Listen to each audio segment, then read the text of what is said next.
panukalang pagpapaliban sa unang BARM parliamentary elections sinertify bilang urgent ni Pangulong Ferdinand R. Marcos Jr. Kahapon ay inaprubahan na din sa plenaryo ng Senado ang naturang panukala. Si Daniel Manalastas sa sentro ng balita. Lusot na sa ikalawang pagbasa ng Senado ang Senate Bill number 2942 o ang panukalang i-reset ang Bangsamoro Autonomous Region in Muslim Mindanao parliamentary elections. Ayon kay Senator J.V. Ejercito, 5 buwan ang postponement ito. Sa kumpirmasyon naman ng kanyang opisina, October 13, 2025 na gaganapin ang eleksyon sa BARM kung magtutuloy-tuloy maaprubahan ang panukala.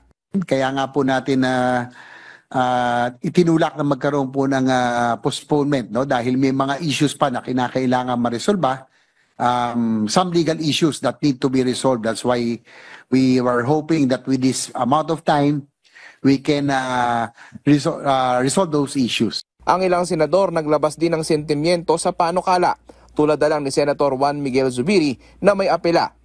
Just appealing to him that we can, if we can even make it 6 months naman sana, wag naman sana 5, pero dagdagan mo pa ng 1 month kasi 2 buwan na lang naiiwan. Pagbalik po natin, Synergy, we will be taking it up in the SONA. After the SONA, we only have 2 months of work and then October na po yan. That's already break. And then we're tackling the budget. So I don't know if we have time to really pass a measure to or to give the chance to the people of Sulu to be able to participate in the plebiscite.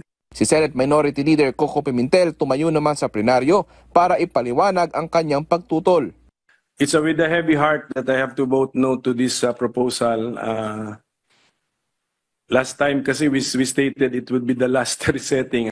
Sa ngayon may sariling bersyon din ng Kamara at oras na lumusot na pareho sa 2 kapulungan ng Kongreso, inaasahang aayusin pa ito sa Bicameral Conference Committee.